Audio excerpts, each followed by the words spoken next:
Olá pessoal, bem-vindos de volta IM Geotech Podcast, mais um episódio, mais uma quarta-feira, cá estamos nós, seguindo a nossa saga da instrumentação e monitoramento geotécnico. Agradeço imenso a vossa audiência das últimas 10 semanas. Realmente a repercussão tem sido muito boa aqui para o podcast, estamos quase a atingir 300 seguidores, 300 subscritores no YouTube, e o LinkedIn está praticamente explodindo, estamos a caminho estou olhando aqui para o teu, estamos a caminho dos quase 700. Só nos últimos 15 dias, 464 novos seguidores. Portanto, estamos a falar praticamente a audiência de um Congresso Nacional de Geotecnia em Portugal, para vocês terem ideia. Portanto, bem significativo, e fico feliz que as pessoas estejam seguindo e tenham visto valor naquilo que nós estamos aqui a produzir e o conhecimento que nós estamos partilhando. Portanto, parte dessas coisas, também se quiserem entrar em contato direto connosco, temos o nosso e-mail, que é o imonitgeotech.gmail.com, e como sempre eu destaco aqui, temos o apoio institucional do TC220, que é o Comitê Internacional de Instrumentação e Monitoramento Geotécnico, que por acaso o nosso convidado é representante por Portugal. E aí eu já estou dando spoiler, já estou aqui desvendando que desta vez o nosso convidado, nós vamos atravessar o Atlântico mais uma vez, portanto vamos voltar para a terra natal, vamos falar com Portugal, e o convidado de hoje, introduzindo, é o Nuno Brás Silva, formado em 2001 na Universidade Nova de Lisboa, com pós-graduação em Fundações no Técnico em 2004. Iniciou sua atividade profissional em 2001 na Tecnasol, empreiteira de fundações no departamento de projeto, onde teve o primeiro contato com a área de instrumentação e monitoramento, onde a empresa importava bastante, seja em sistemas de aquisição manuais e ainda alguns automatizados, já na época. Primeiro contato com uma tentativa de integrar espacialmente a topografia robotizada com sistemas de ArcGIS. Primeiro contato com grandes projetos e obras geotécnicas. Também trabalhou em fundações e contenções dos novos estádios da Eurocopa 2004, que ocorreu em Portugal, expansão do metro de Lisboa, a internacionalização da empresa em Espanha, em África e em outros mercados. Em 2006 recebeu o convite para liderar o departamento técnico de uma nova empresa de geotecnia, a Geocimenta, a empresa que mantém a mesma filosofia de aposta em monitoramento como forma de otimização e controle dos projetos da sua carteira. Em 2012 foi convidado para integrar a área de consultoria e projeto da Terratec no Rio de Janeiro pelo professor Alberto Ortigão. Portanto, o Nuno também nos vai falar da sua história aqui nas terras de Veracruz. Terratec, como muitos já devem saber, é uma empresa que na sua gênese bastante inovadora e apostava firme em soluções integradas de projeto, consultoria e instrumentação como forma de controle permanente do comportamento de estruturas. Atuou também em grandes projetos como Porto Açu, Sudeste, Aldeia Olímpica, acessos à Copa do Mundo 2014 e duplicação da estrada de ferro de Carajás. Em 2018, retorno para Portugal para integrar a JetSJ, uma projetista de geotecnia em Portugal, líder na sua área, onde colocou o desafio de iniciar duas novas áreas dentro da empresa, a instrumentação, preferencialmente automatizada, e a abertura de uma filial no Brasil, fruto da sua experiência anterior. Hoje, apostas ganhas ainda apenas na consultoria, o Brasil, a instrumentação a instrumentação ainda está mais focada no mercado português, mas expandindo para o Brasil. Onde atua em diversos projetos de infraestrutura, Mato Grosso, Santa Catarina, Rio de Janeiro, Belo Horizonte, e na área de mineração, com consultoria de projetos de tratamento e melhoramento de solos em barragens de rejeito. Portanto, aqui para vocês entenderem o calibre aqui do nosso convidado, para vocês entenderem o trajeto, a história, para quem não conhece e não esteja familiarizado, o nosso convidado tem bastante experiência aqui na área, muito desafiadora, e já tem mais do que um país experiência nas pernas. Portanto, Nuno, muito obrigado aí por aceitares o nosso convite, bem-vindo aqui ao podcast, e já solta a bola para ti. Como é que começou essa história aí da instrumentação geotécnica? Conta aí um pouco aí da tua história. Olá, André, obrigado antes de mais pelo convite. É um prazer estar aqui contigo, falarmos um pouco sobre um tema em específico. Nós falamos sobre várias coisas, né? Mas neste caso particular, um tema específico que ambos gostamos bastante, instrumentação e monitoramento. Eu vou tentar usar aqui um pouco palavras aqui do nosso país, do Brasil, né? Tu já Tem está umas, meio coringa, tu tem já umas, sabes. é, tem umas diferençazinhas.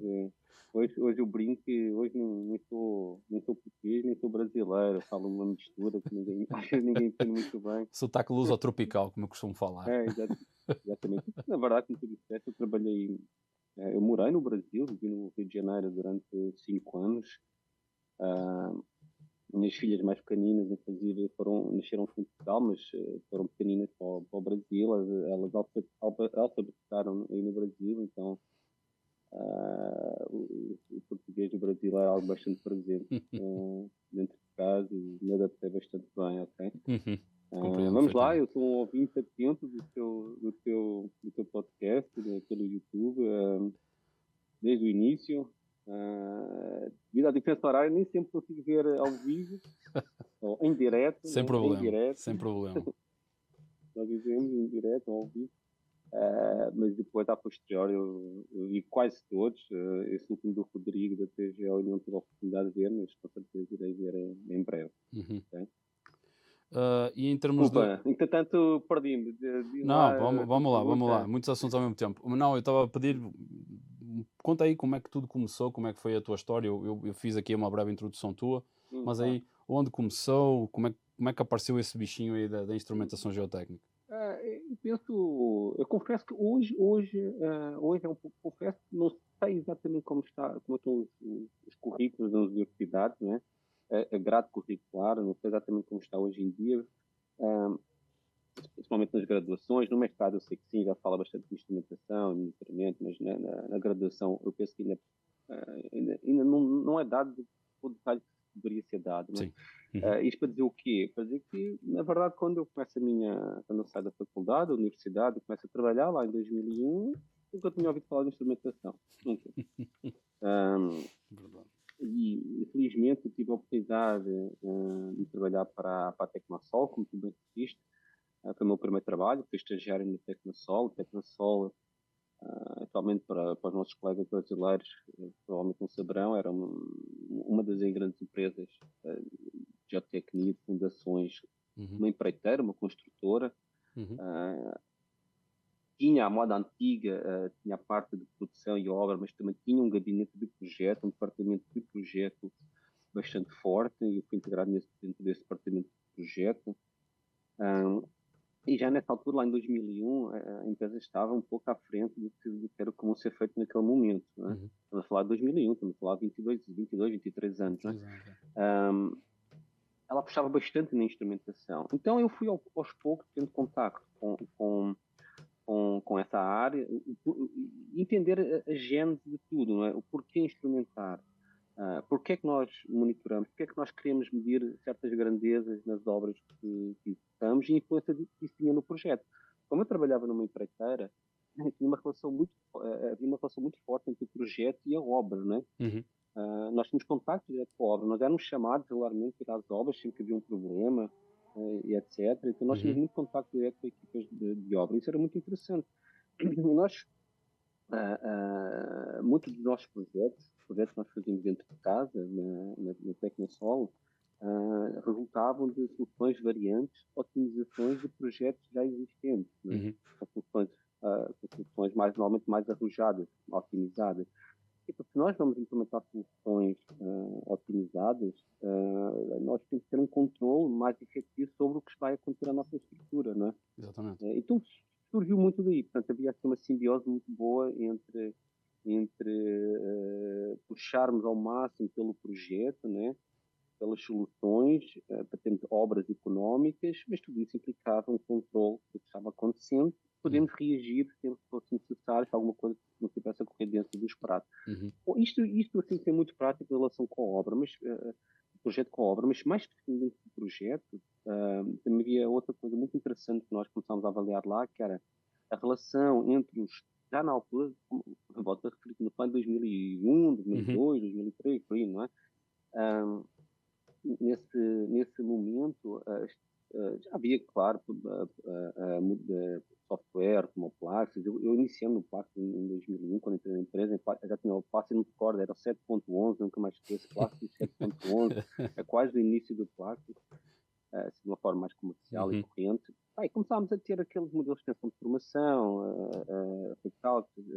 ou assentamentos, como nós dizemos aqui, de formações horizontais das paredes diafragma, comportamento de formação de uma estaca.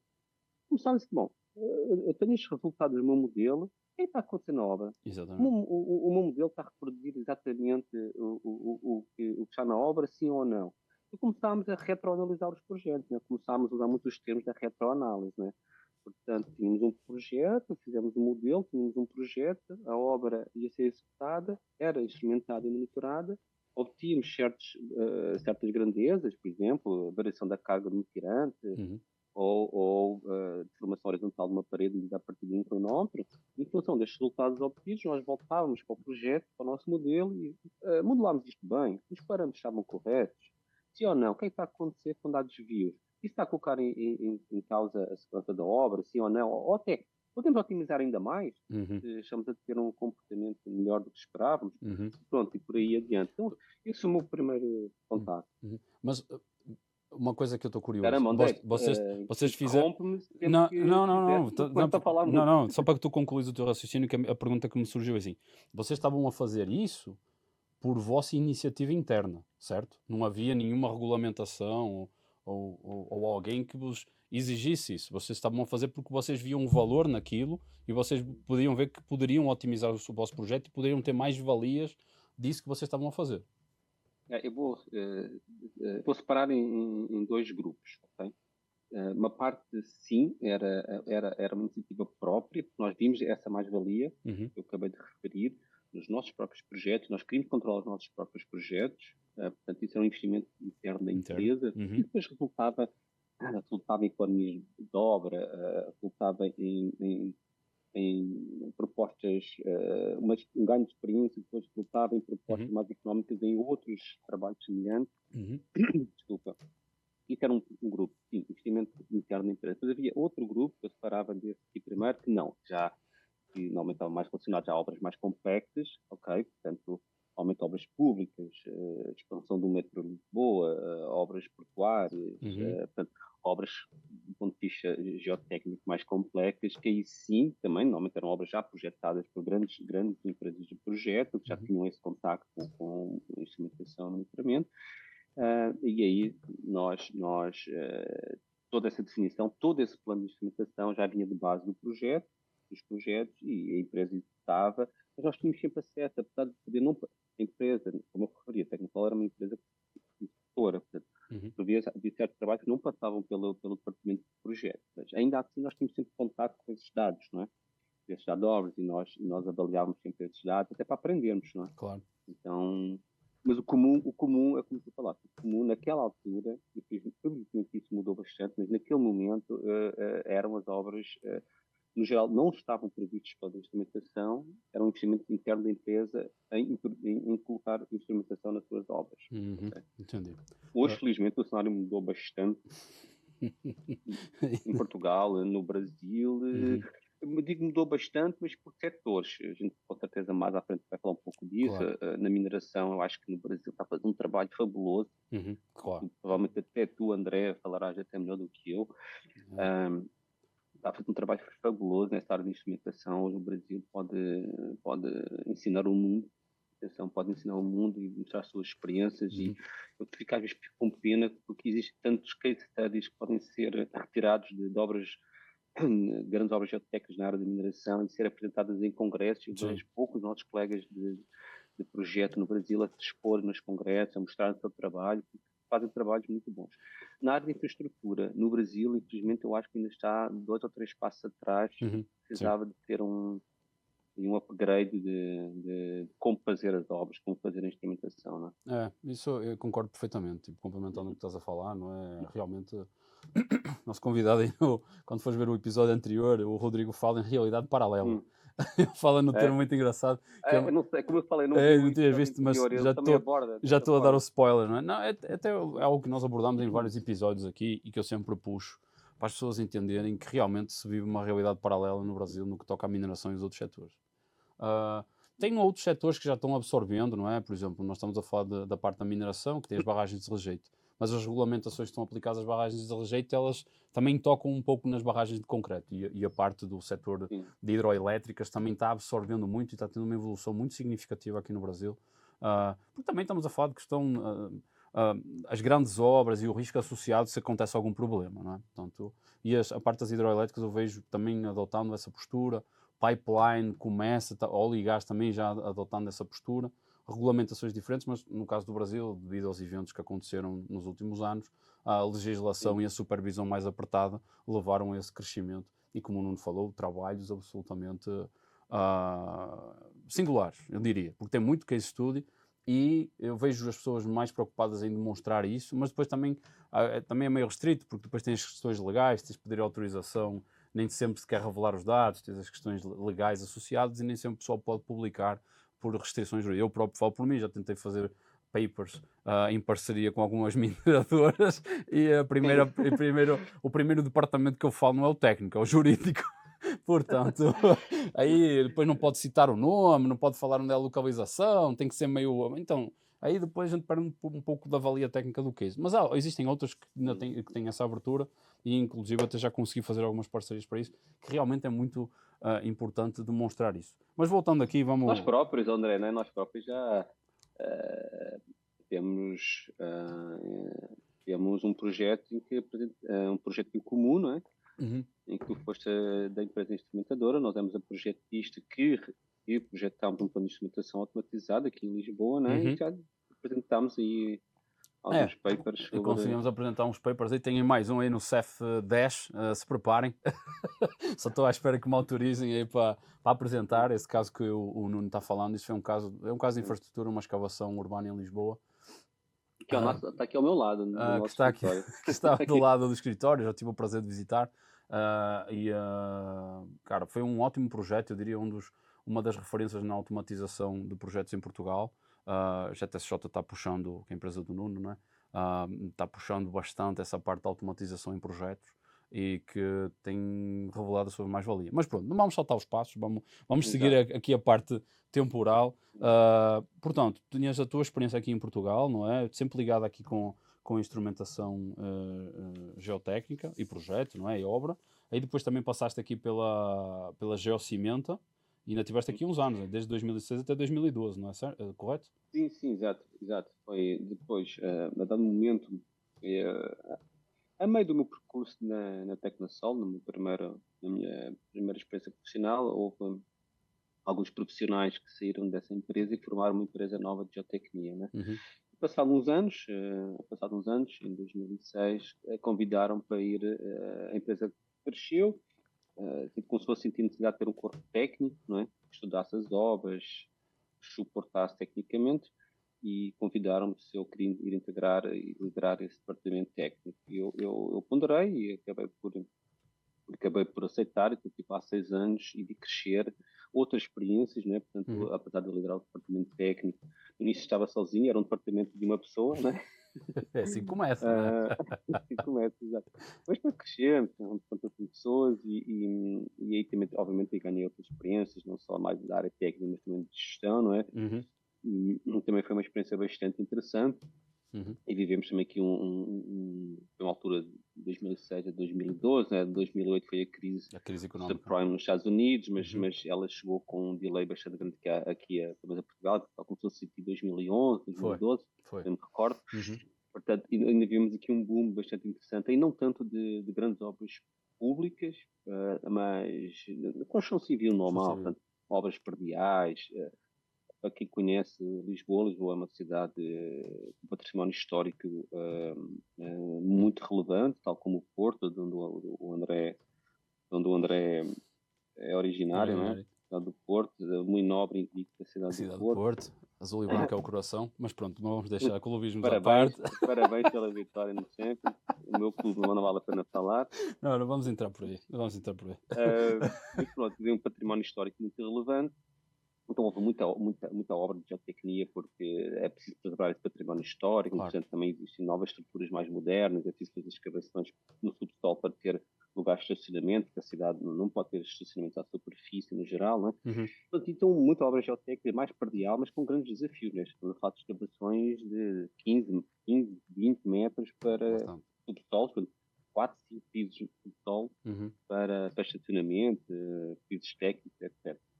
Mais nessa área perdial, não tanto apenas obras públicas como o metrô, etc.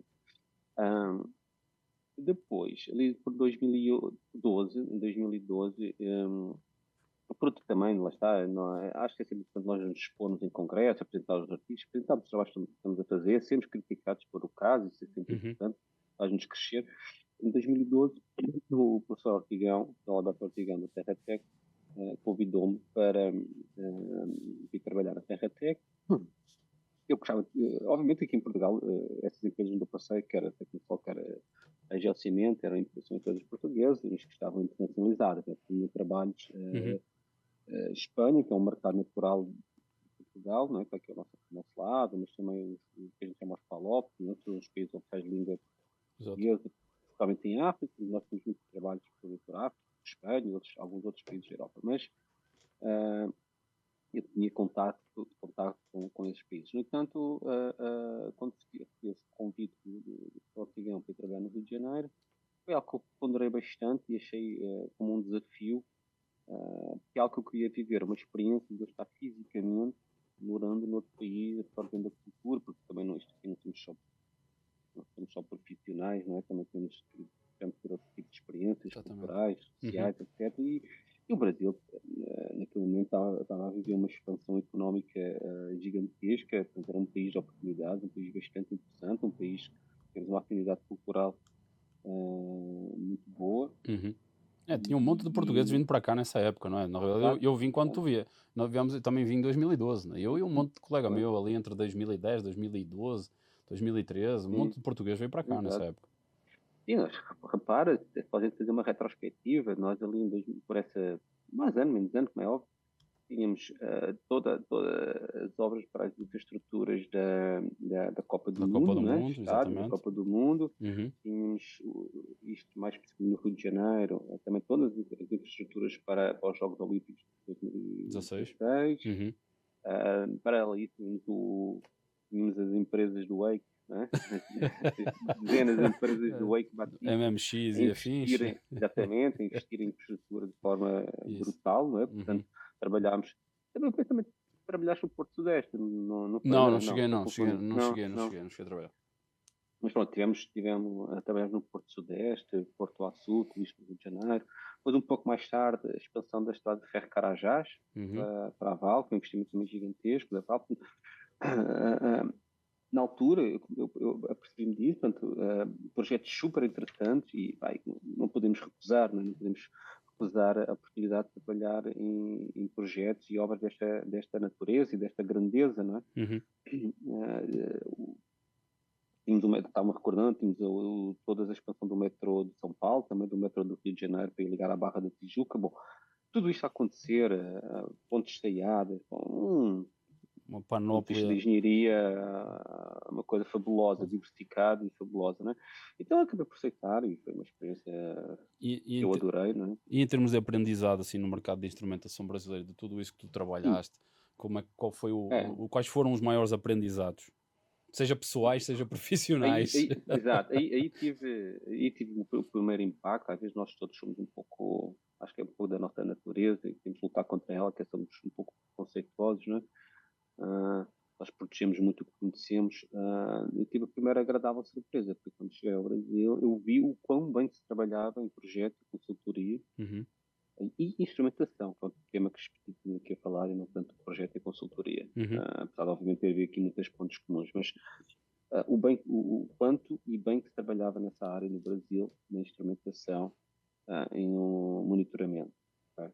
Como eu falei, não tanto talvez na infraestrutura, que aí eu notava que ainda tínhamos de fazer um trabalho junto dos clientes, de explicar quais seriam as vantagens, quais seriam os benefícios de eles terem um controle sobre as suas obras, Uhum. porque aí há dois aspectos que é importante explicar, que é, uh, nós temos uma obra controlada, com instrumentação, por exemplo, vamos dar alguns exemplos para ficar mais fácil, uma escavação, nós temos alguns inclinómetros para ver a formação horizontal das nossas contenções, não é?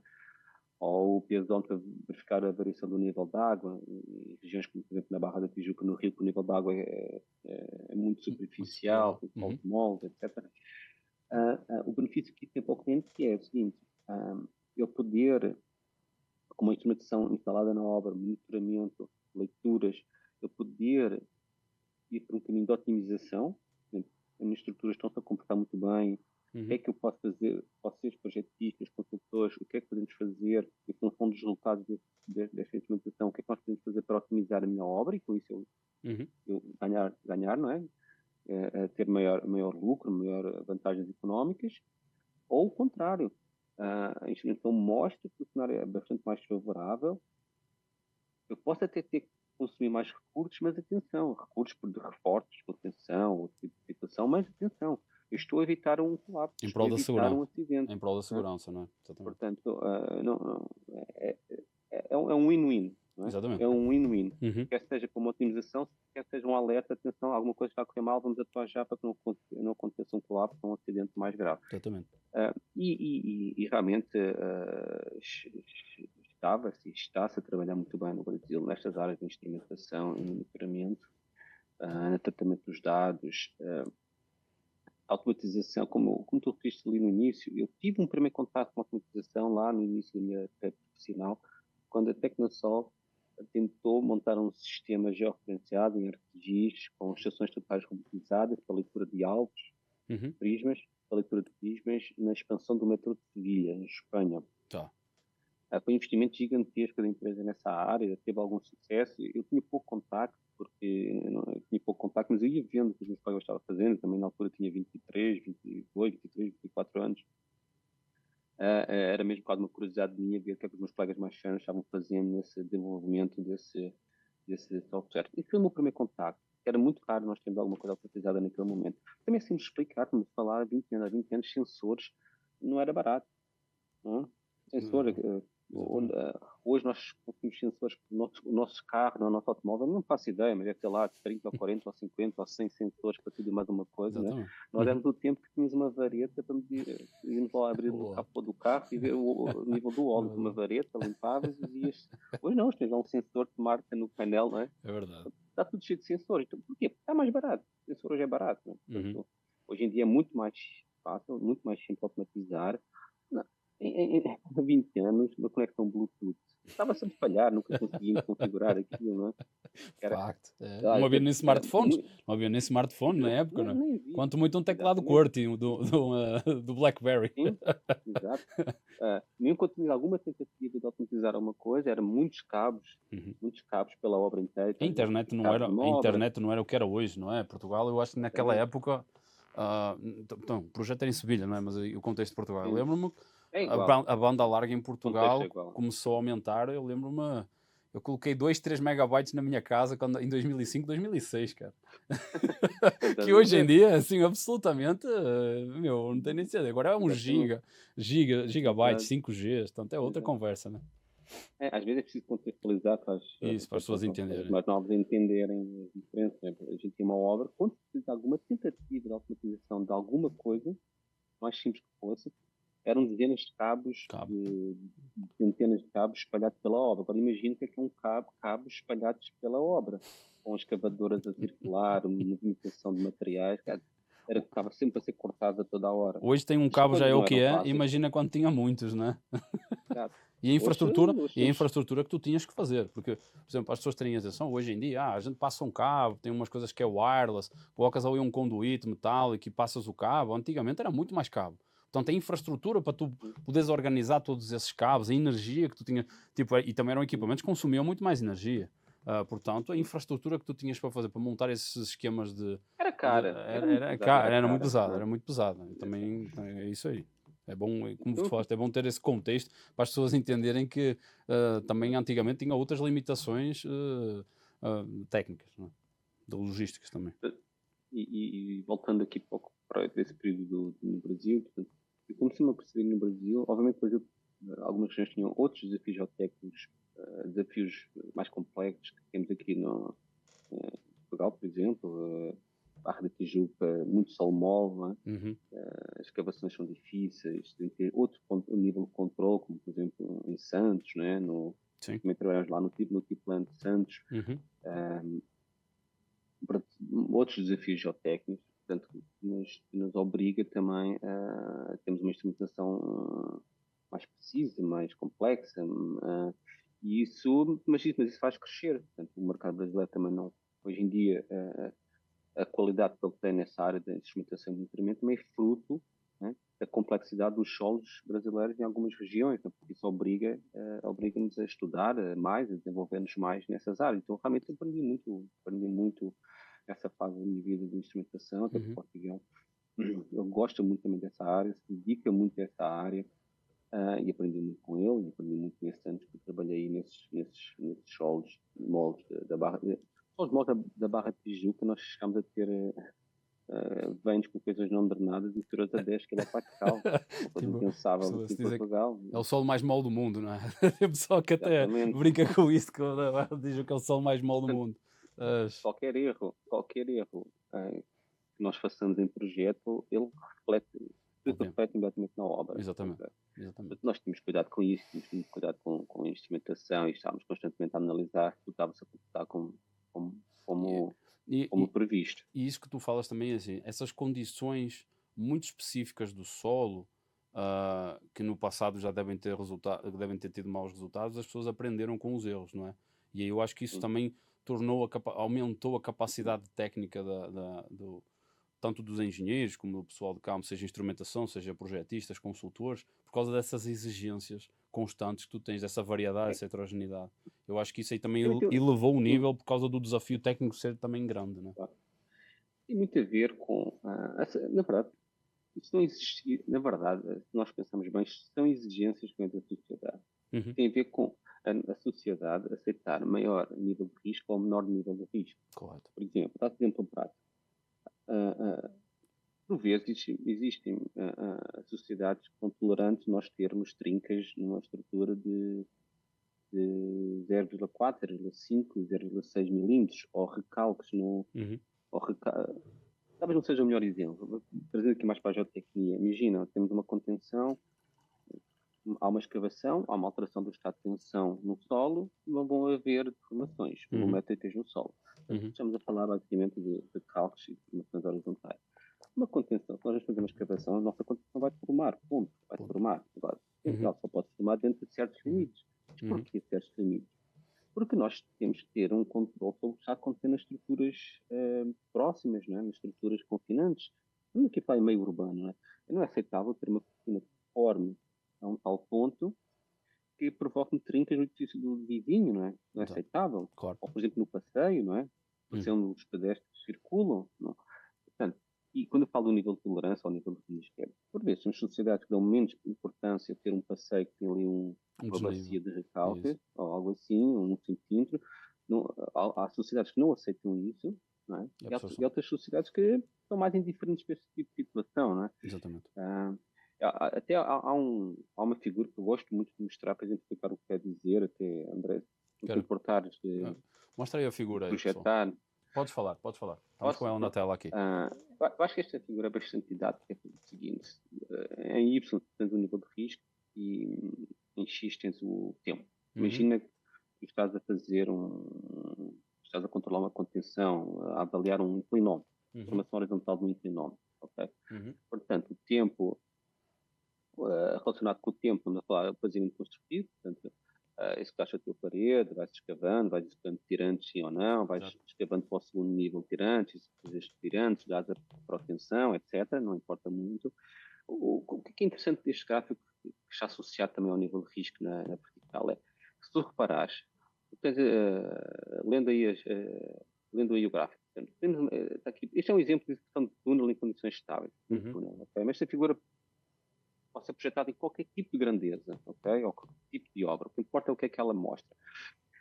Tu começas a ter um determinado comportamento esperado a partir do teu modelo de tensão de formação. Certo. Okay? Portanto, eu espero que a minha cortina de forma ali, quando tenha um determinado comportamento, uma determinada curvatura, não é? Começamos a ter algum desvio do esperado nos nossos modelos a partir do quê? A partir das leituras da instrumentação colocada na obra. Vamos pensar no inclinómetro, como eu disse no início. Uhum. Agora, o que é que tu podes fazer? O que é que tu podes fazer? Começas a ter um desvio, dá-te um alerta. Porquê é que isto está a se comportar de uma forma diferente do que eu esperei? Exato. E depois, se tu tiveres uma instrumentação comentada na obra, tu podes tomar decisões, não é? Podes tomar uma Exatamente. decisão. Uhum. Se eu não tiver, vamos pensar primeiro, eu não tenho instrumentação nenhuma, eu não sei o que é que está a acontecer na minha obra. Então, eu começo a ter uma deformação superior ao previsto no meu modelo, mas ninguém sabe, porque não está instrumentada. Não é? Se nós entramos nesta curvatura que está aqui tracejada, pode-nos levar à ruptura. Porquê? Porque nós não temos qualquer controle, nós não sabemos o que está a acontecer na obra. Não tens como tomar decisão porque tu não conheces o que está a ser. Exatamente. Eu não conheço. Eu até pode colocar de outra forma. Quando tu te apercebes que estás a ter algum problema, porque começas a ver trincas na parede, patologias, isso. Não é? Começas a ver patologias, tu estás o quê? Detecção tardia, estás a ver se seta de detecção tardia, tu já não tens tempo de reagir, porque já foi, tu detectares o problema, desenvolveres um estudo de reforço, aplicar a tua estrutura de reforço, já rompeu. Não tens tempo, porque existe sempre um delay entre a tomada de decisão e os efeitos favoráveis do teu reforço acontecerem na obra, não é? Exatamente. Neste mesmo gráfico, nós vemos aqui para o limite amarelo, então está aqui a detecção precoce. Se começar a detectar logo precocemente o que é que está a acontecer, eu tomo a minha decisão, existe o delay, mas eu não deixo que seja ultrapassado por exemplo, um limite de alerta vermelho, né? Uma deformação excessiva, uma carga no tirante que pode levar à ruptura do tirante, e eu corrijo um problema que eu detectei a partir do quê? Da minha instrumentação e do meu monitoramento implementado na obra. Exatamente. Isto para a área de infraestrutura, que, como eu falei no início, eu acho que é uma área ainda no Brasil que está um pouco atrás da infraestrutura, da mineração, eu acho que vão fazer um trabalho fabuloso. Mas na infraestrutura, obviamente, não estamos a falar do métro de São Paulo ou de outras obras com essa relevância, que sim, todos sabemos que ela é bastante instrumentada, mas estamos a falar, por exemplo, de obras perdiais, uma cidade com uma densidade populacional gigantesca, não é? Como é São Paulo, e tens escavações em meio urbano, tu tens de saber o que é que está acontecendo na tua obra, não é? Quando tu percebes, se não tiveres, né? Tens uma detecção tardia e entre a tua detecção do teu problema e a implementação da medida corretiva, a tua obra já pode ter rompido. Né? Exatamente. Não, muito interessante isso aqui. Não, é interessante a forma como o facto de tu poderes tomar uma decisão precoce, como ele atenua as consequências. É muito claro. Exatamente. Então, tipo, nós que viemos agora de uma pandemia, tínhamos aquela coisa, se vocês tomarem as precauções, o pico da curva vai dar isto. Mas se vocês tomarem as precauções, vocês vão atenuar a curva. Tipo, é o mesmo tratamento estatístico, é a mesma coisa. Isto aqui é matemática. Não estamos a falar estamos a falar destas áreas de engenharia. Exatamente. Nuno, também... é tratamento de dados. Isto é tratamento de dados. Exatamente. Aproveitando a tua experiência no Brasil, eu lembro de ter assistido uma apresentação tua lá no passado, que tu estavas a falar de uma instrumentação automatizada que vocês fizeram acho que foi no Porto Sudeste, acho eu, que estavas na Terra Tech à época. Ou não? Ou já estavas em Portugal? Foi, fizemos no Porto Sudeste, sim. Vocês tinham era só os molos, vocês tinham uns inclinómetros, eram inclinómetros automatizados APIs, não era? E uns piezómetros, não é?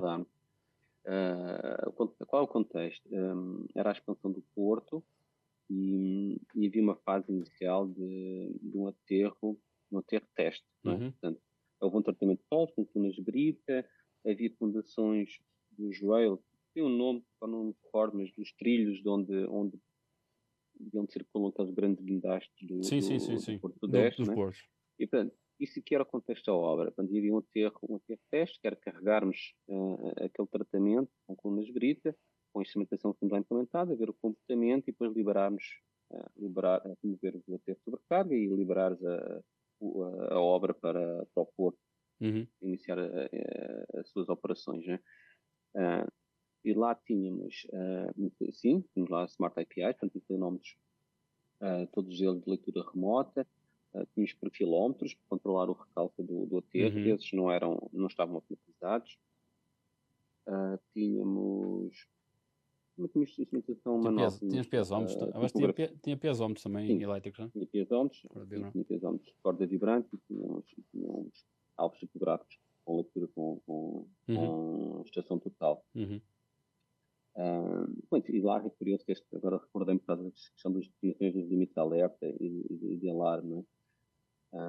Nós definimos lá definimos uns limites de alerta e de alarme bastante restritivos, então estamos com constantes envios de alertas para várias pessoas e causam um caos a um sábado.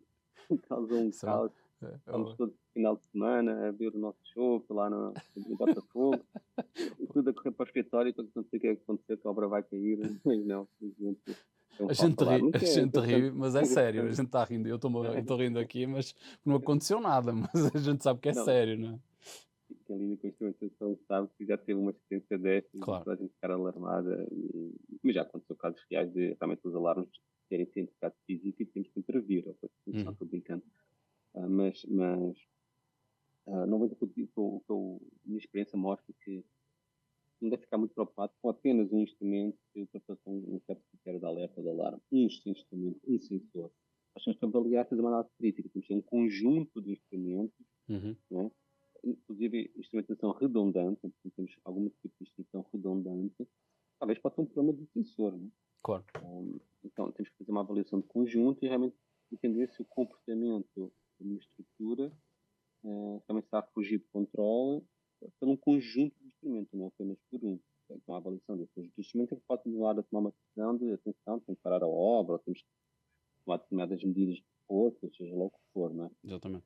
Ah, essa obra do Porto Sudeste teve um caso desses, depois detectámos que era um problema no sensor do Smart API, que na verdade não tinha acontecido nada demais. Lembraste, outra obra interessante foi durante a pandemia. Nós temos aqui uma obra totalmente automatizada e foi um caso prático de mostrar que não havia equipas para ir à obra, porque não era possível circular. Portugal é uma das medidas, como é que aconteceu em alguns casos no Brasil, não era possível circular entre a gente chama aqui freguesias, não era Freguesias, não possível. é? Exato. Uhum. Né? E se assim não fosse, mas a construção civil continuou a trabalhar normalmente, mas as equipas de instrumentação,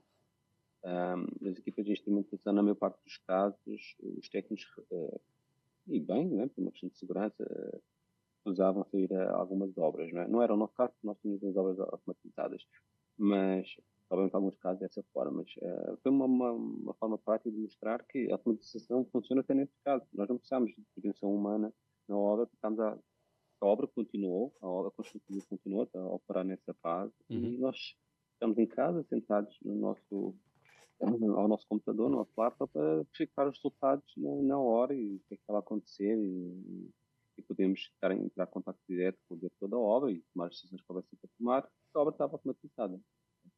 Tu falaste isso até há pouco, desculpa. Não, fala, continua, desculpa. Depois conclui o teu raciocínio. Falaste isso logo no início da introdução. Nós temos feito um grande esforço dentro da empresa em tornar todos 100% dos nossos projetos 100% dos nossos projetos têm instrumentação, atenção. 100% dos nossos projetos têm instrumentação. Claro. E dentro da instrumentação, fazemos um esforço muito grande. Não vou tirar um número assim redondo, não pode ser exatamente este, mas 80%, 90% dos nossos projetos já estão assim com instrumentação automatizada. Porque hoje nós já conseguimos demonstrar para o nosso cliente as vantagens de ser assim. Porque tem vantagem, tu podes ter um grande volume de dados para analisar e tens um grande volume de dados, trabalhar os dados especificamente, tu defines melhor as valores característicos das suas ações, pode atuar em otimizações ou outras coisas ao longo da obra, que é o chamado, na verdade, método observacional, não é? Claro. É tu fazer uma análise constante e permanente do comportamento da tua estrutura durante a tua construção, em todas as fases, e retroanalisar o teu projeto e ir adaptando o teu projeto e a tua obra ao comportamento da estrutura. Exatamente. Isso pode ir por otimizações ou correções, não é? de obra ou correções. Podemos ter algum problema. Antes de prosseguir, Nuno, já aproveitando aqui, então já estavas até já adiantando, depois da tua experiência pelo Brasil, tu acabaste retornando para Portugal em 2018, certo? E aí... em 2018 bateu saudade. Bateu saudade. Bateu de saudade aí para voltar para comer umas bifanas e beber umas imperiais. E aí bateu saudade. Bateu a saudade. E aí como é que... Porque aí tu faz daqui, tu saíste com uma missão, não é? Aqui na empresa, abrir o departamento, ser responsável por essa parte, principalmente automatizada. Mas aí vamos focar agora nesta parte aqui, e tu já estás aqui a adiantar um pouco o tema, dessa vossa missão em instrumentar praticamente todos os projetos, mostrar porque é que o automatizado traz os seus benefícios. Se puderes explicar um pouco mais do que é que vocês têm feito aí no mercado português e também depois a gente vai falar dos desafios do mercado português, mas para as pessoas entenderem o trabalho que vocês têm desenvolvido nessa área. Um, em 2018, a JET, também projeto de consultoria, não? Uhum. Também uma empresa que elabora planos de instrumentação, mas não os executa. Uhum. Elabora, acha muito bem que todos os seus projetos devem ter controle, monitoramento, e projeta, dimensiona, elabora esses planos. Nesse caso, falamos um pouco de fidelidade, é um desses casos, né? Temos um projeto de escavação, como tu sabes, um projeto de escavação em grande aqui, no meio urbano de Lisboa, perto de uma linha de trem. Uhum. E é um projeto que nós temos também um plano de instrumentação que a Mesro, em parceria com as empresas portuguesas, implementou no campo e está fazendo o tratamento dos dados. Uhum. E depois nós fazemos a análise, não é? Mas, bom, estou usando como exemplo. E nós tomamos a decisão de, e que tal criarmos esse desafio interno dentro da empresa de criarmos um departamento que também execute na obra estas instrumentações. Mas nós queremos nos diferenciar. Nós não queremos, de preferência, também o fazemos, atenção, também o fazemos, mas não é o nosso caminho preferencial de instrumentação manual. Porquê? Porque nós acreditamos cegamente que a instrumentação automatizada traz bastante mais vantagens para todos, para todos os players da obra, seja para a fiscalização, seja para a empreiteira, seja para o engenheiro do proprietário, seja para nós como projetistas. Isso traz vantagens para toda a gente. Porquê? Porque nós conseguimos ter um grande volume de dados, como estava a dizer há pouco, e conseguimos trabalhar esse volume de dados de uma forma estatística e ter um maior grau de confiança e de confiabilidade nos nossos projetos. E para além do que ficamos salvaguardados, e obviamente a pandemia não vai acontecer todos os dias, mas de efeitos adversos, ou efeitos que nós dificilmente conseguimos antecipar e que pode acontecer e estamos salvaguardados desse tipo de situações. Mas, bom, dentro da empresa, então, houve esse desafio interno, até muito fruto, como falei, muito fruto das grandes e boas experiências que eu tinha no Brasil nessa área de instrumentação. E tivemos aqui o desafio interno de abrir um departamento só para instrumentação. E tem acontecido, aconteceu e alguns projetos já fomos nós que executámos, elaborámos no campo, ou com parcerias, nós acreditamos nas parcerias, acreditamos que nós podemos estar isolados dentro do nosso mundo, nós temos que ter relação com os nossos concorrentes, nós temos relação com os nossos concorrentes, partilhando ideias com os nossos concorrentes, o que é que pode ser feito, o que é que pode ser melhorado no mercado, porque nós queremos realmente influenciar o mercado do ponto positivo que esta palavra quer dizer, da influência, não é? É uma influência negativa, uma influência do mercado, de para o mercado. Este é o caminho. Exato. No final, tudo se resume à questão económica. Vocês têm tido muitas restrições da parte, tipo, eu suponho que da parte da empreiteira deve ser assim, mas é muito caro o automatizado. Como é que vocês contornam aí? Qual é o segredo aí para seduzir os empreiteiros? O segredo é mostrar que não é caro. Sim. E nós mostramos que não é caro.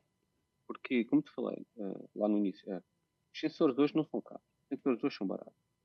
E pá, depois depende, isso é um quadro até filosófico cada um, mas... Só dando aqui um ponto, Nuno, antes de tu começares. O Nuno está a falar que são baratos, mas ele está a falar no contexto português. Ele não tem uma taxação em Portugal. Nós temos o IVA, tá? E que é 22, 23, não sei. Deve chegar até 25%, não tenho ideia, mas é 20 e poucos por cento. 23. É o IVA, é o que tem. E depois se tu comprares numa empresa que seja na Europa, é espaço europeu, tá? Portanto, não tem a duplicação do custo dos instrumentos, tá? Portanto, quando eu só dei aqui para o pessoal dizer, quando assim, é barato, e eu assim, pô, lá está o cara que ganha em euro falando que é barato. Não, não, para vocês entenderem aqui. Portugal tem as suas questões de limitação de budget nas obras e tudo mais, mas o que não está a dizer, tipo, em termos de euro, em termos de taxação, aqui o Brasil vive uma realidade paralela em termos de taxação dos instrumentos para chegarem aqui importados, tá? Portanto, no caso europeu, é diferente, para além do facto que a Europa também tem acordos bilaterais com os Estados Unidos, Canadá e outros países. Mas prossegue, não é? A questão dos instrumentos estão mais acessíveis, exatamente. Perfeito, era exatamente isso que eu ia referir, de colocar aqui a questão de quase de termos filosóficos, se isso é bom ou não, temos de estar só alfandegários, porque temos o nosso mercado, sim ou não, mas tirando essas questões mais políticas, a realidade é exatamente o que tu disseste, eu digo que é barato porque aqui os tributos, os impostos são assim comparavelmente mais baixos que no Brasil. Sim, aqui a palavra barato é muito subjetivo, não é? Sim. Supõe uma certa relatividade, mas nesse contexto, tu exatamente o disseste, não é?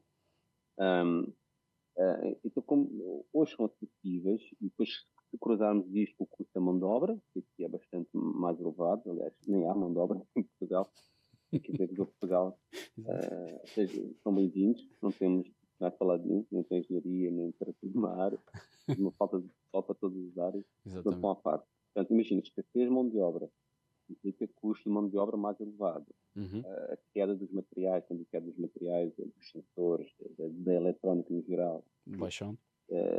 a baixar, pá, há aqui um tratamento perfeito para que possa implementar esse tipo de soluções. Nós mostramos, na maior parte dos projetos, que é um país pobre.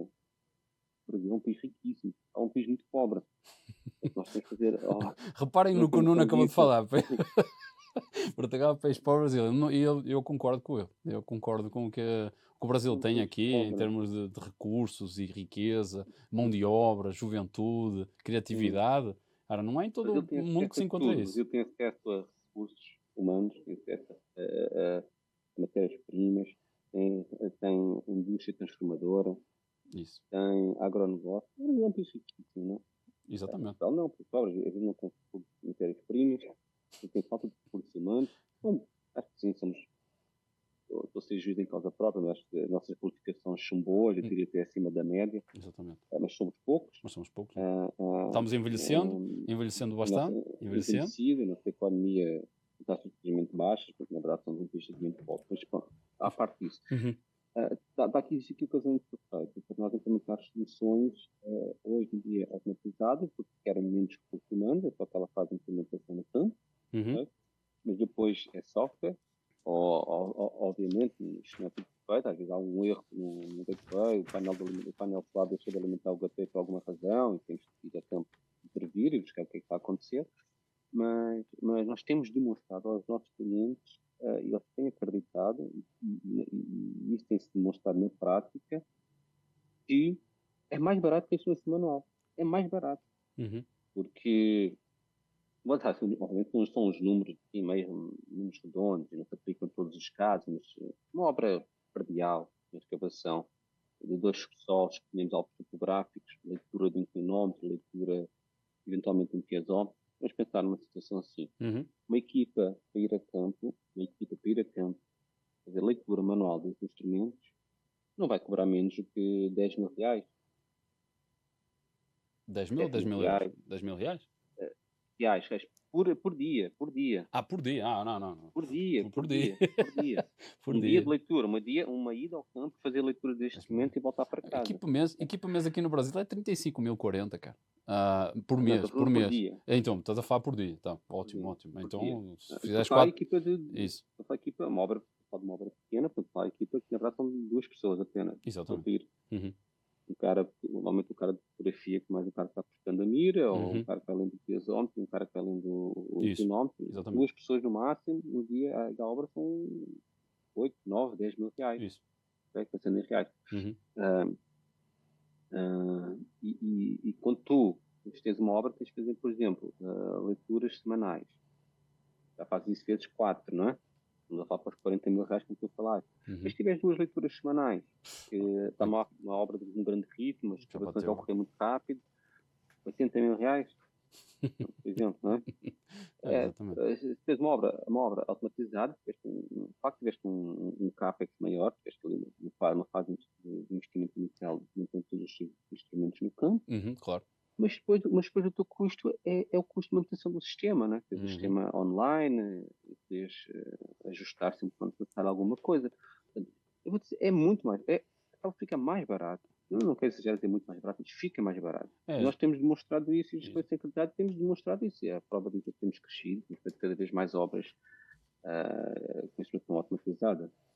Okay? E no resultado, de facto. Inclusive, eu vou-te dizer, temos aqui um caso de sucesso, eu até comentei contigo, André, temos uma empresa brasileira, não vou falar nomes, mas temos uma empresa brasileira de desenvolvimento de hardware e software na área de instrumentação, e eles já me confessaram que importam quase nada, importam chips, importam Fabricam tudo pouco nacional. mais, produzem tudo nacional e conseguimos trazê-los para aqui, para nos darem um suporte colocar alguns sensores em algumas obras e aparentemente com sucesso. Olá. Estamos numa primeira fase de projeto piloto, Uhum. mas para já tudo foi muito bem. Ao Brasil aí, ao Brasil representando aí no mundo aí. É Para mostrar que há muita coisa a ser bem feita no Brasil. Aproveitando aí, quanto tempo temos? Desculpa aí, só verificar aqui o tempo. Quanto tempo estamos aí, pessoal? 5? Tá. Já estamos aqui nos 5 minutos finais, não? Eu falei aqui, o tempo vai. Caramba, vai rápido. O tempo vai rápido. Mas dentro aproveitando aqui o seguimento e depois a gente parte para porque aqui das perguntas que eu tinha para ti, a gente foi emendando uma na outra e meio que nós acabámos respondendo praticamente tudo. Mas aí dentro da experiência que tu tens tido, tu tens conseguido, pronto, vocês têm conseguido convencer o dono de obra para fazer isso, mas, por exemplo, enquanto vocês, projetistas, que vocês estão recebendo os dados têm sido úteis para vocês otimizarem o projeto, corrigirem os projetos? Ou vocês têm aplicado o método observacional bastante? Sim, muito. Ótimo. Muito. Eu vou voltar a esse projeto, que na verdade foi o nosso primeiro projeto automatizado, já como jeito, e também hoje em dia talvez não seja o maior, mas foi um dos maiores.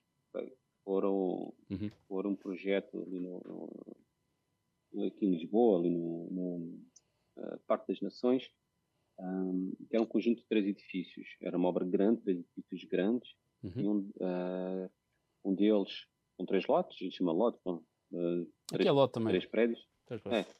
Um dos lotes tinha 3 subsolos, os outros 2 subsolos cada um. Mas tu vês o exemplo, o que aconteceu, que é um exemplo ótimo. A obra iniciou-se pelo lote 2. Okay? Fruto da nossa instrumentação automatizada, o projeto era nosso, o plano de instrumentação foi nosso e a execução da obra foi nossa. Fruto dos dados, foi durante a pandemia, fruto dos dados que fomos adquirindo pela instrumentação automatizada e o tratamento dos dados, análise do comportamento da formação das paredes, não só de escavações, ok? Tratamento das paredes, a formação horizontal das paredes, a variação do nível de água devido a através dos piezómetros. Há uma obra que uma parte de tirante, outra parte não, portanto, também tinha células de carga para avaliarmos a variação da tensão nos tirantes. Fruto dessa experiência, nós fomos em cada fase da obra, desenvolvemos os modelos de transformação em classes, não é? Portanto, temos um controle sobre o que esperámos obter no campo em termos de formabilidade. Eu falo muito da deformação da parede, que normalmente é a variável mais importante, não é que seja mais importante, mas é que normalmente nós prestamos mais atenção. Prestamos mais atenção. Portanto, nós, em todas as fases da obra, nós comparamos com o nosso modelo de tensão de formação. Os modelos de tensão de formação também são montados por fases, não é? Imagina, temos uma fase para quem não sabe, não é? Na área de projeto, temos uma fase em que ativamos as plates da parede diafragma, lá era uma parede diafragma. A parede diafragma, depois temos uma fase de escavação para o primeiro nível de tirante, depois temos uma fase de segundo tirante, temos uma fase... Simulamos no modelo de contorno toda a sequência. E para cada uma dessas fases em que a obra estava, nós comparamos com a fase que corresponde ao modelo. E fomos detectando, à medida que a obra ia evoluindo nesse lote, fomos detectando que, na verdade, a estrutura de condução estava com um comportamento melhor do que nós esperámos, ou que simulámos no nosso modelo, estava a se deformar menos. Atenção, podemos, fruto desta nossa análise, porque os lotes não foram constituídos ao mesmo tempo, o primeiro lote 2, depois foi o lote 1 e finalmente o lote 3. Ao fruto dessa nossa experiência, das retroanálises, nós corrigimos aqui alguns parâmetros de formabilidade, de modo que o nosso modelo replique exatamente o que está acontecendo no lote 2. Perfeito. Porque o cenário geológico era o mesmo. E aplicámos isso nos lotes que já temos os projetos concluídos, mas podemos aplicar isso nos lotes que ainda falta construir. Então, quando foi para o lote 1, já fizemos modificações, neste caso otimizações, redução do número de tirantes, redução do número de estroncas, redução da espessura da parede diafragma, porque uma série de otimizações que fizemos, fruto dessa experiência de do lote 2, a partir da instrumentação. Iniciou-se a obra do lote 1, o comportamento da parede foi exatamente o esperado a partir do modelo de tensão de formação já corrigido, já retroanalisado a partir da experiência do lote 2. E como podes ver, a economia gigantesca que existiu fruto desta experiência tida aqui a partir de uma análise do método observacional, portanto, uma análise dos dados de instrumentação, voltamos para o modelo, corremos o modelo de novo, de modo a que ele tenha um comportamento real e adequado e de acordo com o que está sendo observado na obra.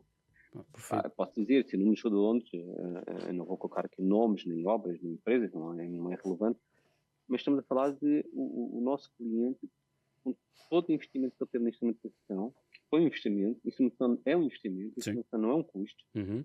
Com este investimento que ele teve na instrumentação, posso dizer, foi aproximadamente, vou dizer em reais, porque a maior parte dos nossos ouvintes são do Brasil, né? Falo de um investimento de mais ou menos 600 mil reais, Uhum. 600 mil reais, ele teve uma poupança de mais de 10 milhões de reais. Tá bom para vocês aí? Poupança que não teria Tá bom? se não tivesse instrumentado ou se não tivesse também este conjunto de dados tão grande. Mas atenção, isto não foi tipo fácil.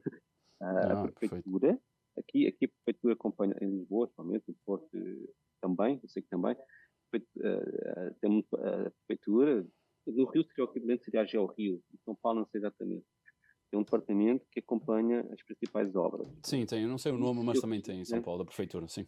Estou obrigado SP Urbo, qualquer coisa assim, não tenho certeza. Não, continua. Nós somos obrigados todos os meses a enviar os dados de instrumentação. Aliás, eu não referi isso, em Portugal, em Lisboa, é obrigatório todas as obras, não é só eu quero, as obras estão, a prefeitura obriga que todas as obras sejam instrumentadas, 100%, todas as obras têm que ser instrumentadas. Muito interessante. Então, eu tenho que enviar um relatório mensal para a prefeitura mostrando que a obra está a correr normalmente e que não existe risco para os pedestres, não é? Não existe risco para as estruturas públicas que andam no entorno dessas obras. Portanto, mas quando voltando aqui aos números, muito referi, isso foi um caso muito prático, onde foi um investimento com um retorno gigantesco para o cliente, não é? Claro, não é? E tu mostraste a mais-valia e falaste o termo correto, investimento. O cara investiu, é tipo bolsa. O cara enfiou lá 600 mil, o cara tirou 10 milhões. É tipo, não gastou na realidade, poupou, mas assim, em termos práticos, é isso que a empreiteira, o dono de obra quer ver. Assim, olha, a gente vai ter aqui um custo num investimento inicial, mas nós acreditamos que vamos poder otimizar a sua obra de uma maneira que nós podemos reduzir nos custos da obra, na execução, na parede, no tirante, nos processos. Nos insumos que você vai gastar, que tudo somado dá esse valor aí. Tipo, eu acho que essa é a grande luta que quem trabalha na instrumentação, principalmente na área de infraestrutura, não é? A mineração é outra conversa, mas também na mineração, obviamente, não é? Todo, seja qual for da União, também quer ter esse resultado. Portanto, estamos no a mineração é privacidade de dados. Aposto que a primeira pergunta que fazem é exatamente. Quem tem acesso aos meus dados? Como é que são as firewalls? São outras preocupações, outra magnitude. Nuno, já estamos aqui nos finalmente, mas vamos só estender, vou aproveitar aqui a estender só mais um pouquinho para fazer aqui a última pergunta e as considerações finais. E para o futuro, como é que tu vês esse trabalho que vocês estão a fazer em Portugal, o trabalho que vocês estão desenvolvendo também no Brasil? Como é que vês as coisas para o futuro? O que vocês estão plantando agora? O que é que tu vês que pode ser colhido para o futuro? Que novas tecnologias vocês veem que podem ser aplicadas? Como é que tu vês o futuro, tanto para Portugal, o Brasil? Fica ao teu critério, o que tu quiseres conversar. Eu acho que isso é uma área que já está, eu não digo que já não é uma área inovadora, é uma área que já está a se consolidar, mas, no entanto, existe uma constante renovação e melhoria dos sistemas, seja os próprios sensores, da parte do hardware, seja, eu acho que hoje a grande evolução está a existir na transmissão do dado, wireless, não é? A simplificação. Vou dar um exemplo. Por exemplo, nós hoje temos um determinado sensor, que está, a maior parte dos casos, temos um determinado sensor, imagina um strain gauge. Strain gauge ou um crack meter, estamos a dizer uma trinca, né? Normalmente ele está ligado a um node, que é a minha caixa de transmissão do dado, não é? Transmite para um gateway. E depois manda para a nuvem. Depois exatamente, o gateway manda para a nuvem. Qual é a principal evolução que eu já estou a ver hoje, no sentido prático? Já não preciso deste node. O meu próprio sensor já tem a capacidade de transmitir o dado diretamente para o gateway. Sim. Não precisa de aqui um elemento intermediário que vai receber o dado por cabo, normalmente há um cabo ali ao lado. Por exemplo, os tiltmeters automatizados eles já são um node e o tiltmeter, não é? Por exemplo. Exatamente. Eu estou-me a recordar porque nós temos alguns crack meters que que ainda precisam deste node Sim. para transmitir para o gateway, depois o gateway para a nuvem. Então, eu acho que hoje, fruto também do desenvolvimento tecnológico, portanto, ter sensores cada vez menores, chips cada vez menores, placas de Bluetooth ou outras cada vez menores, permite condensar tudo num instrumento único. Outra evolução que eu estou a ver é a impressão 3D. Okay? Hoje eu reparo que ou começa a ver no mercado bastantes sensores, em que o seu casing, né, a sua caixa de detecção IP65, seja lá o que for, dá para perceber, porque eu percebo claramente quando é que é uma caixa impressa em 3D com um determinado polímero qualquer. Então, acho que normalmente é uma caixa inviolável, no sentido em que está mais protegida, né? Porque não tem peças, não tem parafusos, tem menos parafusos, menos pelagem, etc. Então, nessa parte mesmo do invólucro, digamos assim, do sensor, também acho que existe uma grande evolução. E hoje, isso vai tudo embaratecer, vai tudo reduzir o custo do sensor, porque tu tens uma impressora 3D que tens a caixa para a dimensão que tu queres. Né? Isso na parte de hardware. Na parte de software, eu acho que aí eu estou um pouco mais desiludido. Acho que a maior parte. Nós temos dois tipos de softwares, como tu sabes: os softwares dos próprios fornecedores dos produtos. Não é? Sim. Do ponto de vista da engenharia, na maior parte deles são softwares funcionais, nós conseguimos adquirir toda a informação que queremos a partir dele, mas como visualizadores para uma fiscalização ou um cliente final que provavelmente tem menos engenharia dentro dele, quer ver o dado tratado, quer ver o dado de uma forma simples, não é? Eu acho que os softwares hoje ainda precisam de evoluir um pouco aí. Na integração dos dados e visualização. Exatamente. Obviamente que estamos aqui a escolher alguns softwares que existem já no mercado, que são muito bons, mas também são muito caros. Certo? Sim, tens a questão do custo também, não é? Nem todas as obras podem comportar tipo 10 mil euros para a instrumentação no campo e 50 mil euros só para o software, não é? Tipo... Exatamente. Porque o cara tem que pagar a licença mensal, não é? Exatamente. Portanto, estamos a falar de coisas práticas, né? Do mercado. Como Portugal e Brasil, no geral, como é que eu vejo? Acho que este trabalho está a ser muito bem feito na área da mineração. Eu acho que ele mais tarde ou mais cedo ou mais tarde, irá refletir na infraestrutura. Okay? Até porque o boom da mineração, que existe claramente um boom nesta área da mineração, com certeza ele vai reduzir um pouco, e todas as empresas, seja elas as projetistas, sejam os construtores que estão envolvidas nesta área de mineração, vão ter que voltar para outros mercados, principalmente o mercado de infraestrutura, entretanto elas adquiriram conhecimento, né? Adquiriram bastante conhecimento, e viram aquilo que nós estamos a falar, viram as mais-valias de ter uma instrumentação automatizada, viram, não, vamos falar de instrumentação e monitoramento no geral, não precisa ser automatizado, obviamente que tenho mais carinho por essa área, mas no geral, vão ver todas as mais-valias e todas as experiências e tudo que daí advém de positivo para o teu empreendimento, e vão trazer, todos esses players vão trazer para a infraestrutura. Portanto, eu acho que no Brasil vai ter um crescimento muito grande de instrumentação na área de infraestrutura. Obviamente vou aqui escolher, temos que dividir as águas, né? Como eu falei há pouco, São Paulo, né?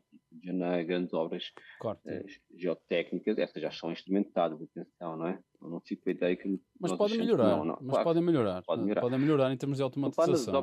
Nas obras perdiais, nas obras que existem ao longo da cidade inteira, não é? Exatamente. Construção de viadutos, etc. Mais generalizado, tipo o acesso à instrumentação de uma forma mais generalizada.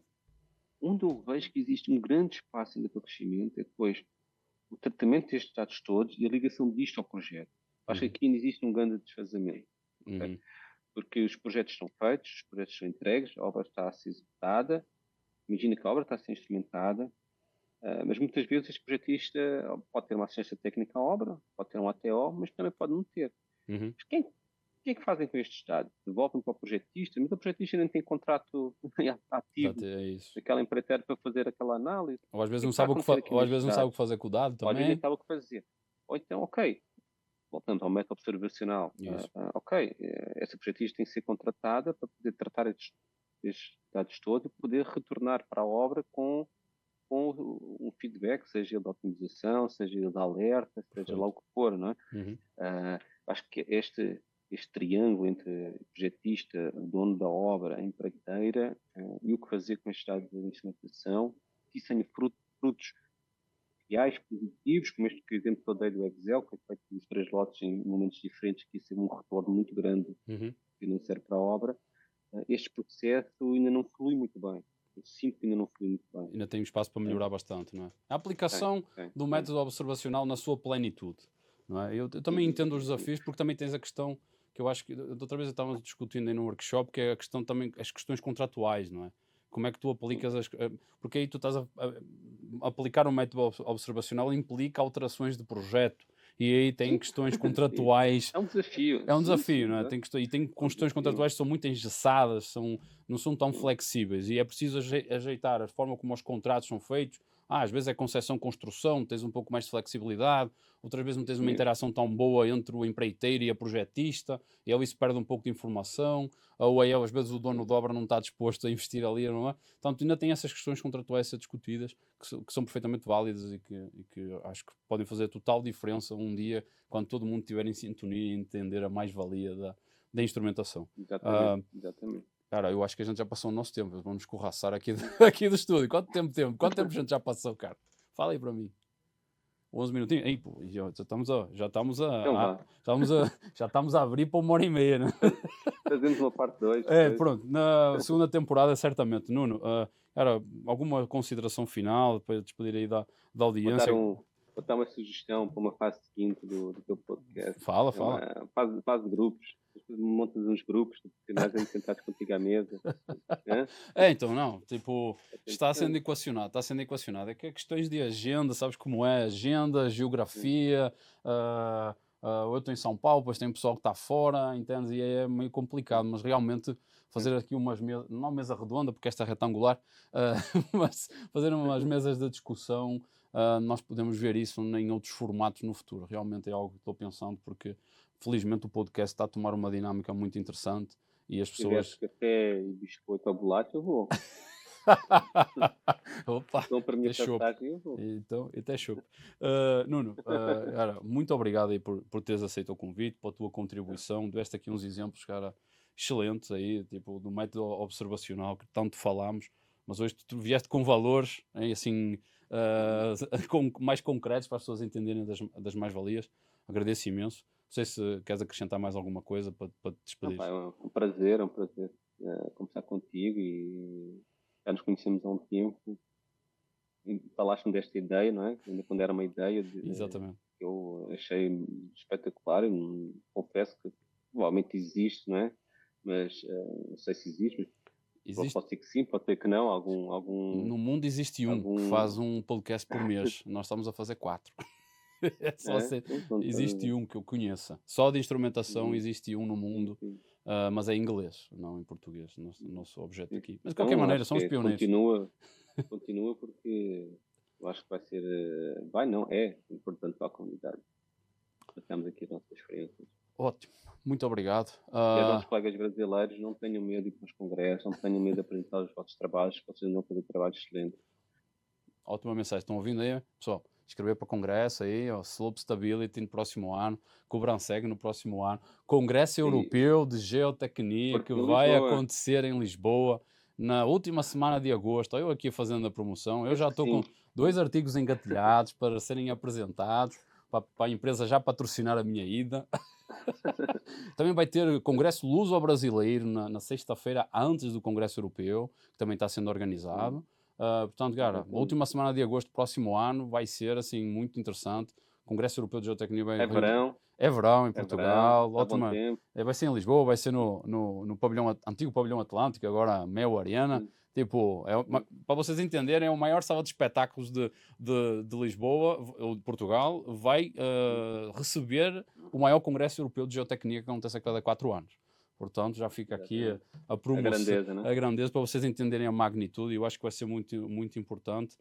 E os artigos são para serem entregues agora até ao final do mês. Eu tenho que entregar o meu.